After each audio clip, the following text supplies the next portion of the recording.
हाँ, आज जो है न्यूलाइट मैथ सॉल्यूशन के तरफ से इन सेवेंथ का इंटीजर का जो है थर्ड पार्ट ला रहा हूँ। थर्ड पार्ट में हमारा एक्सरसाइज 1.3 स्टार्ट हुआ है, जो कि 1.3 में क्वेश्चन नंबर 3 का फर्स्ट है कि for any integers a what is the -1 into a is equal to. हाँ, कोई भी अगर इंटीजर है ए, वो पॉजिटिव हो सकता है, नेगेटिव हो सकता है, तो what is the value of -1 into A. तो वो -1 फिक्स पोजिशन पे है, तो ए हमारा इसके 3 केसेस हो सकते हैं। There are the 3 cases. First जो है केस में वह -a हो सकता है। हाँ, तो -1 इंटू -1 वो निगेटिव हो सकता है। इंटीजर जो है पॉजिटिव नेगेटिव दोनों होता है, तो -a लेंगे, तो -1 इंटू -a हमारा a हो जाएगा। लेकिन सेकेंड में हम केस में 0 ले लेंगे, वो 0 भी हो सकता है, तो -1 इंटू 0 0 हो सकता है। थर्ड केस में हमारा पॉजिटिव ए भी हो सकता है, तो -1 into A that is -a। तो देयरफॉर द पॉसिबल आंसर होगा ए, 0 और -a is the possible answer. इसके बाद क्वेश्चन नंबर 2 है। 2 में क्या करना है? हाँ, determine the integer whose product with -1।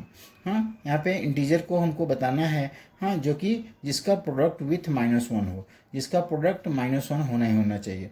तो अगर मैं -22 को हम -1 के फॉर्म में लिखते हैं तो क्या होगा? तो 22 होगा। 22 हमारा आंसर हो जाएगा। तो 22 इंटू -1 इज़ -22, तो 22 इज़ द आंसर।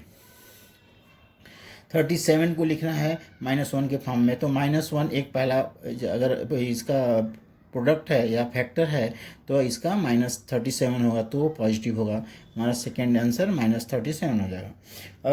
अगर मैं ये थर्ड जो है सी, हाँ, 0 का करना है, तो 0 का हम कोई भी नंबर से मल्टीप्लाई करेंगे, तो -1 से ही करना है, तो 0 इंटू -1 0 हो जाएगा, तो आंसर 0 हो जाएगा। ये हमारा सेकेंड क्वेश्चन हुआ। क्वेश्चन नंबर 4 में, हाँ, स्टार्टिंग फ्रॉम द -1 इंटू 5, हम स्टार्टिंग करना है सबको -1 इंटू 5, यानी हर एक क्वेश्चन में -1 तो रहना ही रहना है। And write the various product, इसके जो वेरियस प्रोडक्ट है, हाँ, वो बताना है। Write the various product showing the patterns, हाँ, into the show -1 into -1 is equal to 1। -1 into -1 is equal to 1 के फॉर्म में हम तब तक शो करना है जिसका वैल्यू 1 हो जाए। तो पहला मैं -1 के साथ अगर 5 लेता हूँ तो हमारा -5 हो जाएगा। 5 के बाद एक डिक्रीज करो तो 4 होगा, तो -1 इंटू 4 अगर करते हैं तो -1 इंटू 4 जो है -4 होगा। तो -4 को हम ले सकते हैं -5 प्लस 1 में, -4 को ले सकते हैं -5 प्लस 1 में, हाँ, जो कि -4 को -5 प्लस 1 लेंगे तो -4 आएगा। और -1 को एक और डिक्रीज करो, 3 लेंगे तो ये -3 होगा, तो -3 को हम -4 प्लस 1 में, यानी कि हम +1 के ही फॉर्म में लिखना है। तो यहाँ -3 के बाद अभी -1 के बाद 3 लिया तो -3 होगा, -4 प्लस 1 में, -1 के बाद इंटू 2 लिया तो -2 होगा, जो कि -3 प्लस 1 के फॉर्म में हो जाएगा। -1 इंटू 1 लेंगे तो -1 होगा, जो कि -2 प्लस 1 के फॉर्म में होगा। और -1 इंटू 0 लेंगे तो 0 होगा, जो कि -1 प्लस 1 के फॉर्म में होगा। तो -1 इंटू -1 लेंगे, जो कि माइनस इंटू माइनस प्लस 1 होगा, तो इसको हम 0 प्लस 1 लिख सकते हैं। हाँ, क्योंकि सब जो है -5 plus 1, -4 plus 1, -3 plus 1, -2 plus 1, -1 plus 1, 0 plus 1। तो हमारा फाइनल आंसर 1 आएगा, जो कि हमारा शो होता है कि -1 इंटू -1 इजकल टू 1 हो जाता है। अभी क्वेश्चन नंबर ये 4 हो गया। 4 के बाद क्वेश्चन नंबर 5 जो है, 5 के लिए find the product using the suitable, हाँ, प्रॉपर्टी। यहाँ पे सुटेबल प्रॉपर्टी यूज करना है। तो यहाँ क्वेश्चन देखिए कि 26 इंटू -48 है, हाँ, +-48 इंटू -36 है। तो यहाँ पे देखेंगे तो a into b equal to B into a, multiplicative law यानी कम्यूटेटिव लॉ ऑफ मल्टीप्लिकेशन हम यूज कर सकते हैं। तो 26 इंटू -48 को अब मैं a इंटू बी और b इंटू ए के हिसाब से यूज करेंगे तो -48 इंटू 26 हो जाएगा। यहाँ पे -48 इंटू -36 ऑलरेडी है। तो यहाँ पे उल्टा जो है डिस्ट्रीब्यूटिव लॉ लगाएंगे। अगर a इंटू बी जो है प्लस a इंटू सी है, तो यहाँ पे a कॉमन लेंगे तो b प्लस सी हो जाएगा। तो इस तरह से यहाँ पे कॉमन हम -48 लेते हैं, तो यहाँ 26 होगा और प्लस इंटू माइनस -36 हो जाएगा। तो 26 - 36 जो है -10 हो जाता है। तो ये -10 हो गया। -48 into -10 minus minus into minus plus हो जाता है, यानी -a इंटू -b।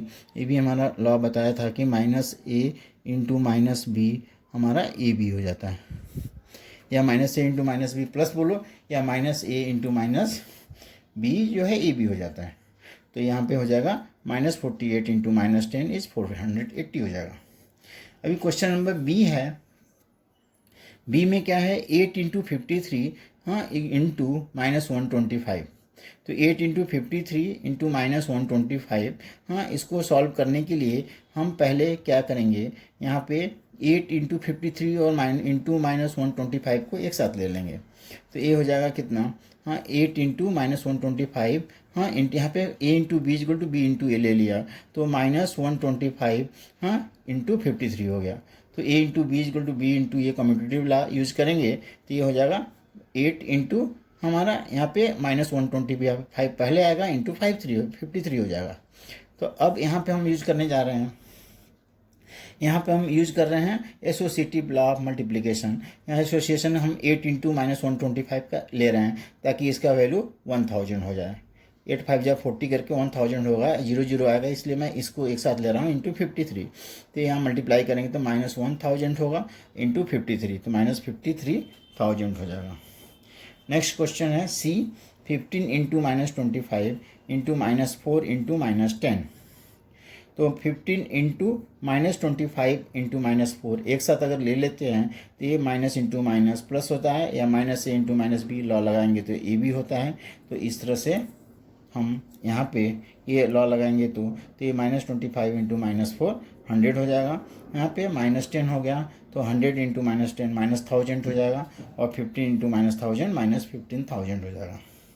ये क्वेश्चन हो गया कंप्लीट। अभी डी में हम क्या करेंगे, -41 इंटू 102।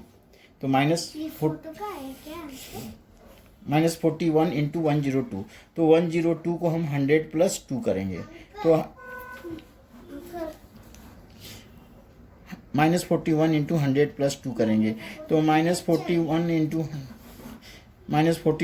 100 plus -41 into 2। यहाँ पे a into B plus C use करेंगे डिस्ट्रीब्यूटिव लॉ, तो a into B plus a into C. तो यहाँ पे -41 इंटू 100 हाँ प्लस -41 इंटू 2 कर लेंगे।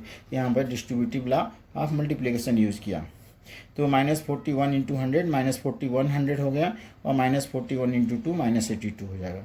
अभी इन दोनों को ऐड कर लेंगे तो -4182 हो जाता है। तो ये हमारा क्वेश्चन नंबर डी हो गया। डी के बाद सी करेंगे। सी में देखिए 625 -35 इंटू -625 इंटू 65, ये हमारा क्वेश्चन है। तो इस क्वेश्चन में 625 यहाँ भी 625 है, तो दोनों में से हम 625 हम कॉमन ले सकते हैं। तो यहाँ पे 625 कॉमन लिया तो इधर से आएगा -35, यहाँ पे माइनस है तो माइनस प्लस माइनस करके ये -65 हो जाएगा। अब दोनों को ऐड करेंगे तो 625 इंटू यहाँ पे ऐड करेंगे तो -100 हो गया, ये -100 हो गया, तो प्लस माइनस -62500, ये आंसर हो जाएगा।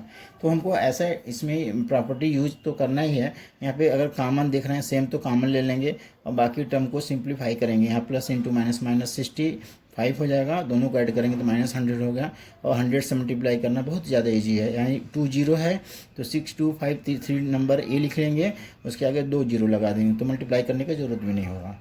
अभी यहाँ पर हम यूज़ करने जा रहे हैं ए इंटू बी माइनस सी का प्रॉपर्टी, तो यहाँ पे ए इंटू बी माइनस ए इंटू सी यूज होगा। यहाँ पर हो जाएगा 7 इंटू 50 माइनस 7 इंटू 2, तो 7 इंटू 50 हो गया 350, 7 2 जा 14, तो 10 माइनस 4 हो जाएगा 6, और 4 माइनस 1 3 हो जाएगा, और यहाँ पे 4 माइनस 1 3, तो यहाँ 336 आ जाएगा। 10 माइनस 4 6, यहाँ पे कैरी 1 जाएगा तो 4 आएगा, 4 minus 1 3, 336 is the answer. Question number G में है -17 इंटू -29।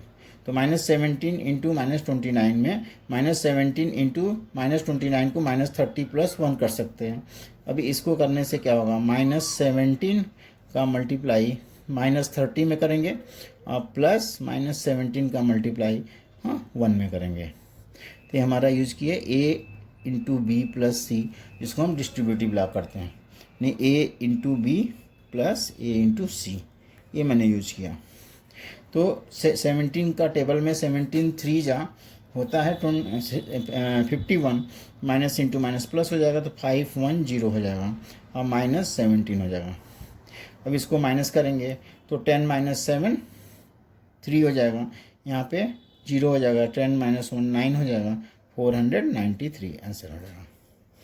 और इसके बाद वाला जो सम है एच है, एच में -57 इंटू -19 प्लस 57 है, तो इसमें -a इंटू -b ए भी होता है, वो लगाएंगे तो ये 57 इंटू 19 हो गया। 57 इंटू 1 करके इसमें कॉमन लेंगे, इसमें एसोसिएटिव डिस्ट्रीब्यूटिव लॉ ये यूज़ करने के लिए उल्टा यूज़ किया, तो यहाँ पे 57 कॉमन लेंगे तो 19 + 1 हो जाएगा, जो कि 20 हो जाएगा। तो 57 इंटू 20 1140 हो जाएगा। ये हो गया ये क्वेश्चन नंबर जो भी है, क्वेश्चन नंबर 5 कंप्लीट हो गया। अभी क्वेश्चन नंबर 5 के बाद 6 क्वेश्चन नंबर 6 है। 6 में है कि a certain freezing process requires that room temperature be lowered from the 40 degree Celsius. Room temperature जो है 40 डिग्री सेल्सियस से कम होते जा रहा है eight the rate of 5 degree Celsius every our. तो हमारा एवरी आवर जो temperature decrease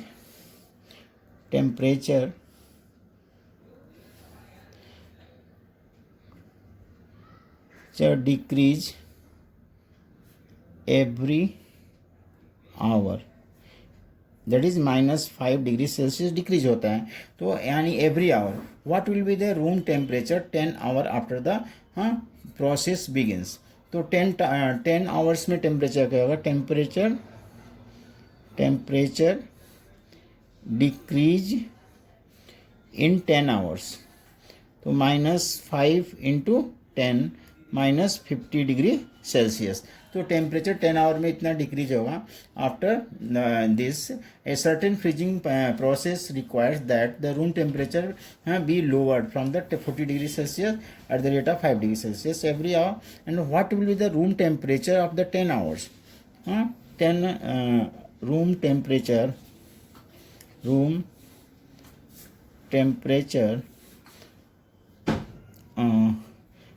after 10 hours is 40 ± 50 degree Celsius.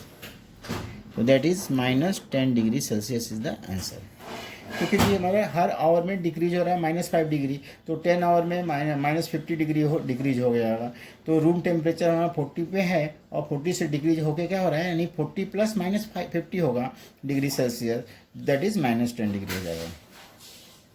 अभी अगला क्वेश्चन है क्वेश्चन नंबर 7 में है in a class test containing the 10 question. ये क्लास टेस्ट है, उसमें हमारा 10 क्वेश्चन है, 5 marks are awarded for the every correct answer. तो एवरी करेक्ट आंसर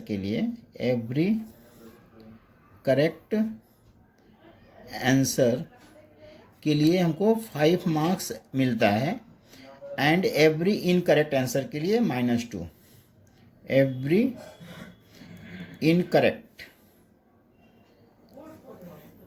आंसर जो है के लिए -2 मार्क्स मिल जाता है, यानी एवरी इनकरेक्ट आंसर के लिए -2 मार्क्स मिल जाता है।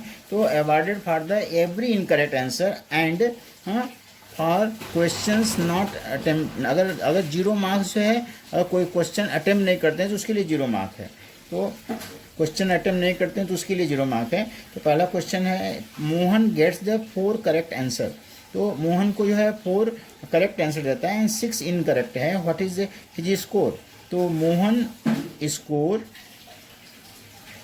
स्कोर इज क्वेश्चन 5 जो है करेक्ट देता है। टोटल हमारा कितना है, 4 करेक्ट देता है एंड 6 एंड टोटल 10 क्वेश्चन है, 4 क्वेश्चन करेक्ट देता है। तो 4 इंटू करेक्ट के लिए 4 इंटू 5 होगा और प्लस जो है 6 क्वेश्चन इनकरेक्ट देता है। 6 के लिए हमको -2 मार्क्स मिलेंगे, तो 6 इंटू -10, तो 4 5 जा 20 माइनस 6 2 जा 12, तो हमको मोहन को 8 मार्क्स मिलेंगे। मोहन को 8 मार्क्स मिलेंगे, यानी पहला क्वेश्चन हमारा कंप्लीट हुआ। इसके बाद क्वेश्चन नंबर 2 सेकंड करेंगे। सेकंड जो है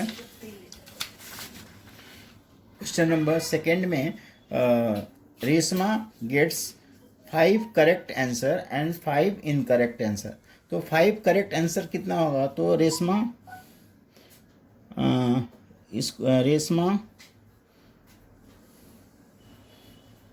score is equal to 5 correct answer. एक करेक्ट के लिए 5 मार्क्स मिलता है और एक इनकरेक्ट के लिए इनकरेक्ट के लिए मिलता है 2 मार्क्स, तो -2 मिलता है। तो 5 इंटू -2 हो जाएगा, तो 5 5 जा 25 -10, यानी कि Reshma get the 15 marks. Reshma को 15 मार्क्स मिलता है, क्योंकि रेशमा जो है 5 करेक्ट आंसर देती है और 5 जो इनकरेक्ट देती है। तो एक करेक्ट आंसर के लिए उसको रिवार्ड मिलता है 5 मार्क्स का, और एक इनकरेक्ट आता है तो उसको रिवार्ड मिलेगा -2 मार्क्स का। तो 5 इंटू 5 25 होगा और 5 इंटू -2 -10। तो Reshma get the 5 correct answer and 5 incorrect answer करने के बाद रेशमा को 15 मार्क्स मिलेगा। नेक्स्ट है हीना गेट्स जो 2 correct answer and 5 incorrect answer and out of the 7 question. 7 question में से वहाँ 2 जो है करेक्ट और ये सी attempt what is the her score. तो हीना गेट्स स्कोर, अगर वो अटेम्प्ट नहीं करती है 10 में 3 क्वेश्चन अटेम्प्ट नहीं किया तो उसमें 0 मार्क्स मिलेंगे।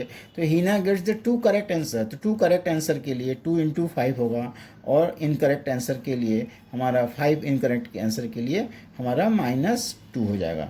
एक इनकरेक्ट आंसर के लिए -2 है, तो हमारा हो जाएगा -2। तो 2 5 जा 10 होगा और -10, तो दोनों मिलके 2 करेक्ट आंसर दे रही है तो उसको 10 मार्क मिल रहा है, लेकिन 5 उसने इनकरेक्ट आंसर दिया, तो 2 करेक्ट आंसर के लिए एक करेक्ट आंसर के लिए 5 है, तो 2 5 जा 10 हो जाएगा। और 5 जो है उसने इनकरेक्ट दिया, क्योंकि इनकरेक्ट के लिए -2 मार्क्स है, तो 5 इंटू 2 -10 हो जाएगा, तो जिसका यानी हीना को 0 मार्क्स मिलता है। हीना को 0 मार्क्स मिलेगा। ये हमारा कंप्लीट हुआ क्वेश्चन। अभी मैं क्वेश्चन नंबर स्टार्ट करते हैं आगे का। Question number 8। क्वेश्चन नंबर 8 में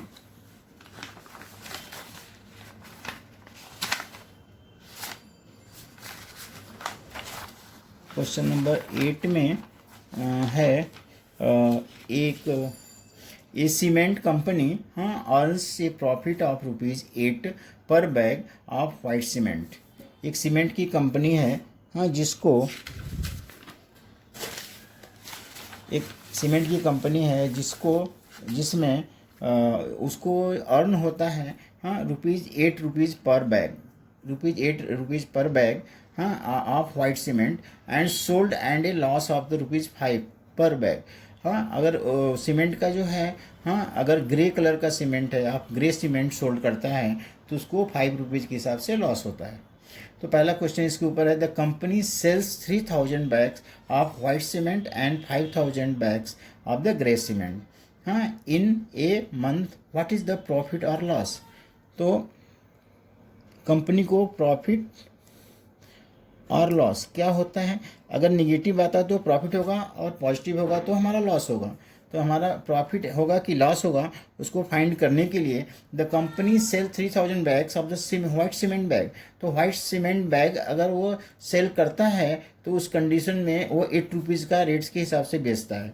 तो 3000 इंटू 8 का हिसाब से हमारा 3000 बैग का 3000 इंटू 8 हो जाएगा।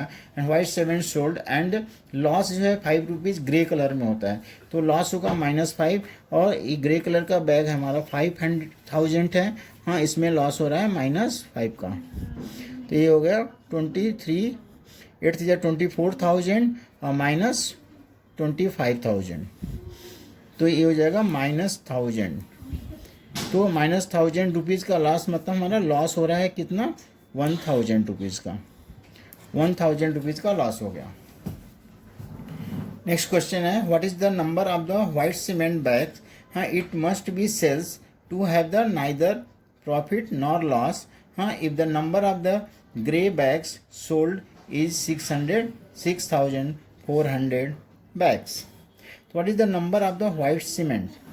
Let the number of white cement bag be x.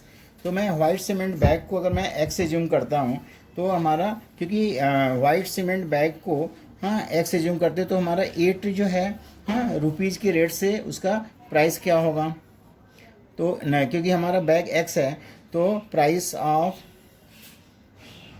White cement bag is equal to, क्योंकि हम सेल कर रहे हैं तो सेलिंग प्राइस होगा, सेलिंग प्राइस ऑफ दिस, तो 8x रुपीज़ इसका हो जाएगा।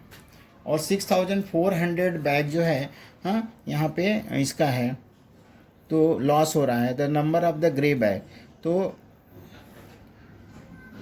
Selling price of grey bag कितना है 6,400, तो इतने बैग्स की सेलिंग प्राइस हो जाएगा 6,400 इंटू -5, क्योंकि उस पर लॉस हो रहा है, इसको मल्टीप्लाई करेंगे तो हो जाएगा 32,000, माइनस में आएगा, इतने रुपीज़ इसका हो रहा है। तो बाय गिवन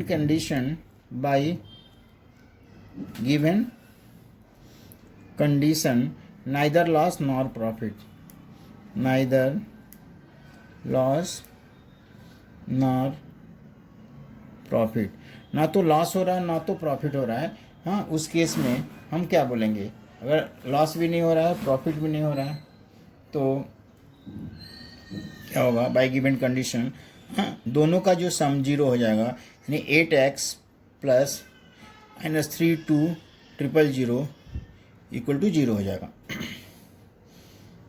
तो ये हो गया 8x इक्वल टू 32,000 यानी x इक्वल टू 32,000 अपॉन 8 यानी कि 4,000, यानी 4,000 जो है बैग हाँ जो कि वाइट सीमेंट बैग का होगा। तो क्वेश्चन पूछा है what is the number of white bag cement, therefore number of white bag cement, number of white bag cement is equal to 4,000 is the answer. Number of white bag cement is 4,000 is the answer. ये हो गया सम। अभी इसके बाद question number 20, question number 20 में है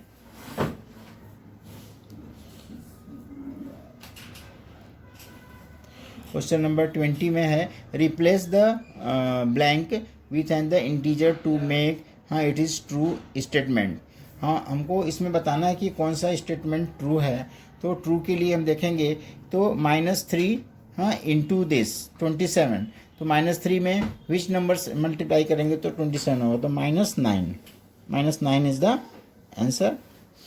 -8 into 7 से multiply करेंगे तो -56 हो जाएगा। 5 into -7 is the answer. And -12 into positive है तो -11, -12 into 11 is -132 is the answer.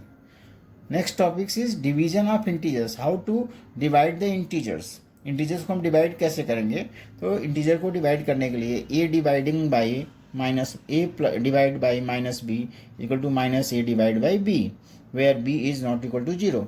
इस केस में हम बोल सकते हैं, एग्जाम्पल लिया तो 72 डिवाइडेड बाई -8, तो 72 को हम -8 से डिवाइड करेंगे तो -72 डिवाइड बाई 8, तो वेरिफिकेशन करने के लिए 72 डिवाइड बाई -8, और डिवाइड का सिंबल अगर हटाते हैं तो इंटू -1/8 हो जाता है, क्योंकि हमारा -8 है, -8/1 का रेसिप्रोकल यानी उल्टा इसका -1/8 हो जाएगा। 8 9 जा 72, तो -9 हो जाएगा।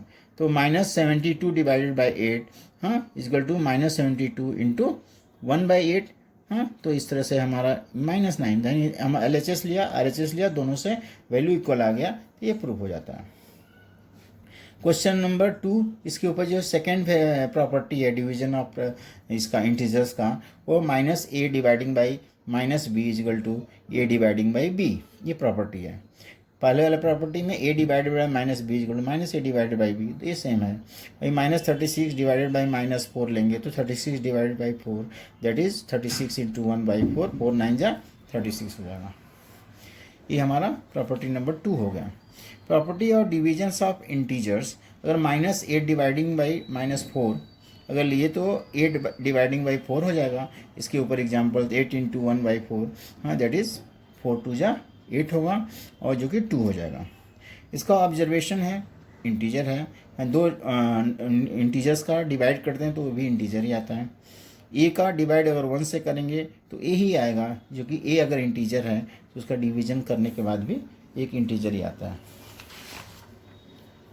अभी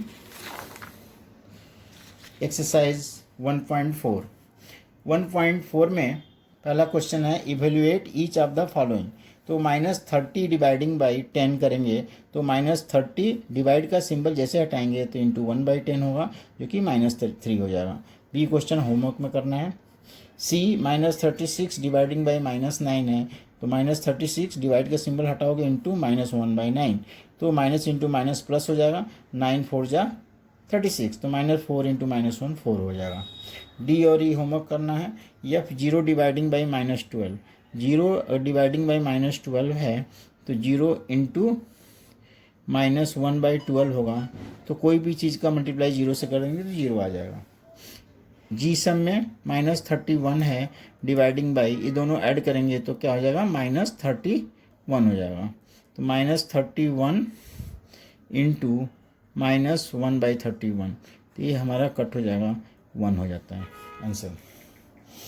ये है -36 डिवाइडिंग बाई 12, तो -36 इंटू 1/12 हो जाएगा, और फिर से डिवाइड बाई 3 है, तो 12 3 जा 36, यानी -3 डिवाइडिंग बाई 3 है, तो -3 इंटू 1/3 हो जाएगा, जो कि -1 हो जाएगा।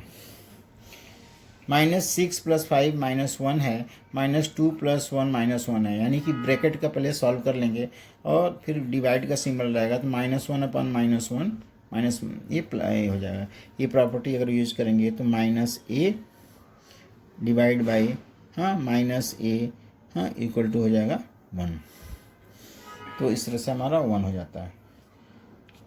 और ये हो गया कंप्लीट। इसके बाद तो नेक्स्ट जो है क्वेश्चन वेरीफाई के लिए है। Question number verify that a divide by b plus c is not equal to a divide by b plus a divide by c। तो यहाँ पे हम करेंगे for each of the following values of a b and c के लिए। तो पहला question मैं होमवर्क दिया हूँ, a equal to 12, b equal to -4, c equal to 2, ये होमवर्क में करना है। सेकेंड क्वेश्चन में हमारा a जो है -10 है, a जो है -10 है, b 1 दिया है एंड c 1 दिया है। इसको हमको सॉल्व करना है। तो वेरिफिकेशन के लिए हमको अगर LHS लेंगे, LHS में a divide by b plus c है, a divide by b plus c है, तो a का हमारा वैल्यू यहाँ पे -10 है, divide by b plus c 1 + 1 हो गया, तो -10 डिवाइड बाई 2 हो जाएगा, तो -10 डिवाइड बाई 2 मतलब -10 इंटू 1/2, दैट इज़ -5, हमारा -5 हो जाता है। अब मैं RHS को सॉल्व करता हूँ। राइट हैंड साइड को अगर सॉल्व करते हैं तो राइट हैंड साइड में a डिवाइडिंग बाई b है और plus a dividing by c है। तो इसको अगर सॉल्व करेंगे तो a का डिवाइड मतलब a हमारा क्या है, -10 है और डिवाइड बाई 1 है और फिर बीच में प्लस है, तो ये बीच में प्लस हो गया। a divide by -10 divide by again 1 है, तो -10 से अगर 1 से डिवाइड करते हैं तो -10 हो जाता है, और प्लस -10 का डिवाइड 1 से करते हैं फिर अगेन -10 हो जाता है, तो -10 और -10 ऐड करते हैं तो -20 हो जाता है। तो LHS is not equal to RHS, तो हमारा ये वेरीफाई नहीं होता है, ये क्वेश्चन हमारा वेरीफाई नहीं होगा। Question number 3, fill in the blank. यहाँ पे हमको क्वेश्चन नंबर 3 में फिल इन द ब्लैंक करना है। 369 डिवाइडिंग बाई दिस 369 ही आना चाहिए, तो डिवाइड बाई 1 आंसर हो जाएगा, इसका आंसर 1 होगा। -75 में कौन सा नंबर से डिवाइड करेंगे तो -1, तो 75 हो जाएगा सेम नंबर। और -206 में किससे डिवाइड करेंगे तो 1 आएगा, तो -206 से करेंगे। -87 में डिवाइड किससे करेंगे, 87 आएगा, -1 से करेंगे ताकि प्लस आ जाएगा, और ये -87 है तो यहाँ पे -87 से डिवाइड करेंगे। 48 है तो यहाँ पे -48 से करेंगे, और 20 है तो यहाँ पे 2 आना चाहिए, इसलिए यहाँ पे -10 से करेंगे, -10 से करेंगे। यहाँ पे 3 आना चाहिए, -3, तो -12 से करेंगे, ये आंसर हो जाएगा। तो ये हो जाएगा, ये हमारा क्वेश्चन नंबर ये कंप्लीट हुआ 22। सो क्वेश्चन नंबर 3 कंप्लीट हुआ।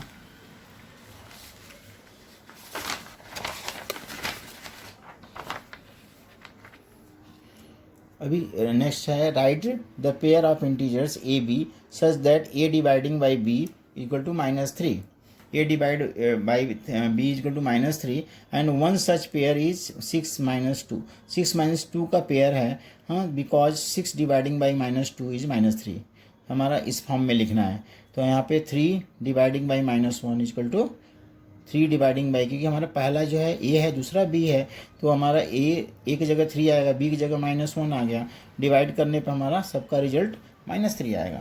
तो यहाँ पे -3 डिवाइड बाई 1 करेंगे तो इसका भी आंसर -3 होगा। 9 डिवाइड बाई -3 करेंगे, इसका भी वैल्यू -3 आएगा। -9 डिवाइड बाई 3 करेंगे तो इसका भी वैल्यू -3 आएगा। और 12 डिवाइड बाई -4 करेंगे तो इसका भी वैल्यू -3 आ जाएगा। तो ये हो गया। अभी जो है नेक्स्ट क्वेश्चन नंबर 5 है, the temperature eight 12 noon was 10 degree Celsius after 0 if it decrease at the rate of the 2 degree Celsius per hour until the midnight, at what time would be the temperature be 8 degrees Celsius below 0 this, and what should be the temperature at the midnight? Initial temperature that is at the 12 noon is given by 10 degree Celsius is the initial temperature, and change in temperature per hour is -2 degree Celsius. Then temperature at the 1 PM is 10 degree Celsius plus -2 degree Celsius, that is 8 हो जाएगा, क्योंकि 10 degree Celsius से 12 नून में उसका temperature है above 0 के ऊपर। तो टेम्परेचर नेक्स्ट निकालेंगे, टेम्परेचर एट 1 के बाद 2 PM का होगा, 2 PM का हो जाएगा 8 degree Celsius plus -2 degree Celsius, that is 6 degree Celsius. And temperature at 3 PM temperature is 6 degree Celsius plus -2 degree Celsius, that is 4 degree Celsius. Temperature at 4 PM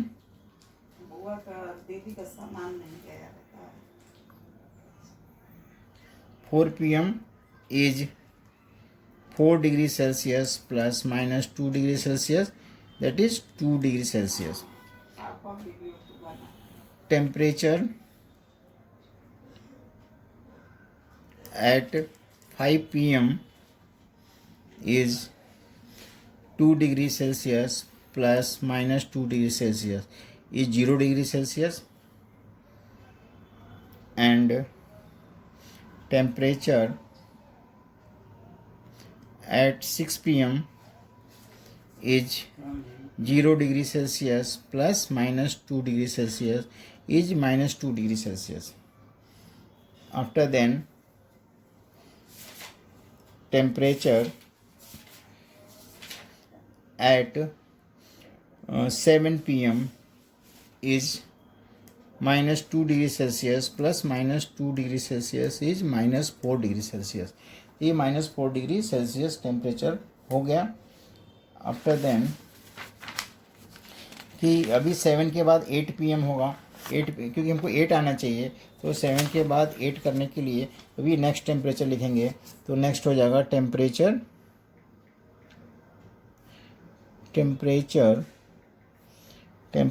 at 8 p.m. is minus 4 degree Celsius minus 2 degree Celsius, that is minus 6 degree Celsius. And temperature at 9 p.m. is minus 6 degree Celsius minus 2 degree Celsius, that is minus 8 degree Celsius. ये हमारा temperature हो गया minus 8 degree. ये question में हमको निकालना है कि टेम्परेचर जो है 8 डिग्री सेल्सियस बिलो पे कितना टाइम होगा. Therefore the answer is the temperature will be 8 degree Celsius below zero at 9 PM. 9 PM में टेम्परेचर हमारा 8 डिग्री बिलो हो जाएगा. और उसके बाद का जो क्वेश्चन है, what should be the temperature at the midnight. It will be take the 12 hours to be the midnight.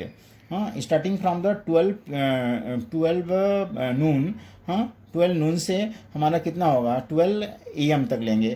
तो it will take the 12 hours to the midnight.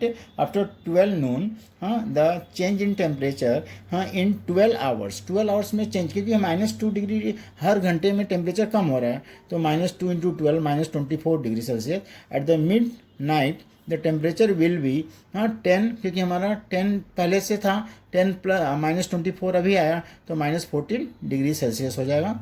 Minus 14 degree Celsius. And then therefore the temperature at the midnight will be 14 degree Celsius below is the answer. Question number 6 में है in a class. Question number 6 है in a class test 3 marks plus 3 marks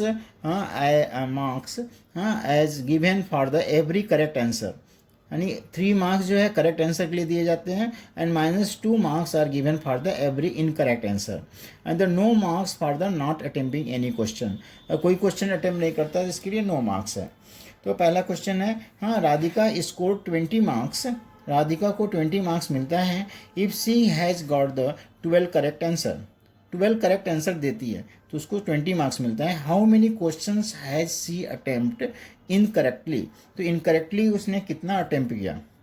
तो marks obtain for the 1 right answer is +3. Marks obtain for the 1 wrong answer is -2 is given. Marks score by the Radhika is 20. Marks obtain for the 12 correct answer is 12 × 3 36. Marks obtain for the incorrect answer is total score minus marks obtained for the 12 correct answer. 12 correct answer. The total score is 20 and minus 36 is the marks obtained by the 12 correct answer. So 20 minus 36 is -16. -16. Therefore marks obtained for the 1 wrong answer के लिए -2 है. Therefore the number of incorrect answer is equal to -16 dividing by -2, that is 8.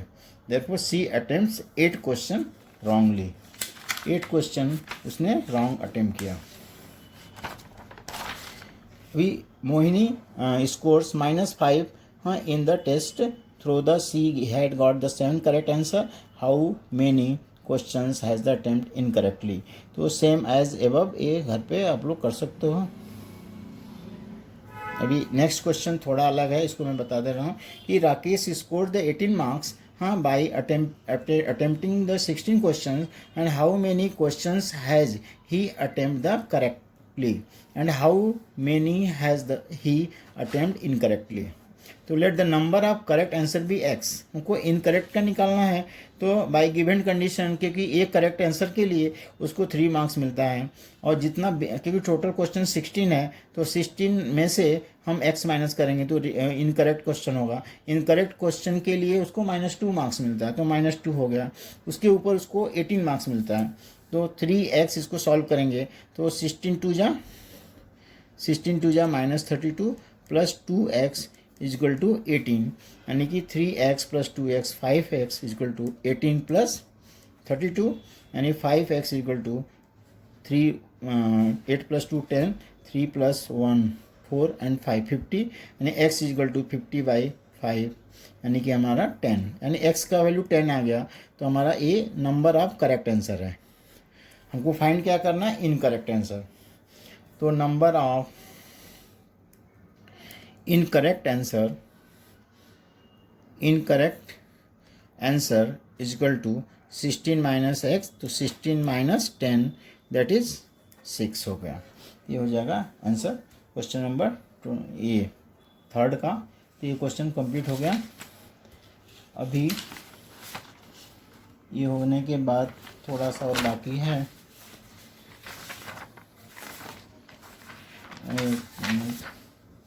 हाँ, ये होने के बाद एक और लास्ट क्वेश्चन बाकी है कि an elevators descends into a mine and shaft at the rate of the 6 minute per minute, if the descent starts from the 10 meter above the ground level, how long will it take to the reach -350 meter? तो in the question में क्या है, distance descended is denoted by A negative integer.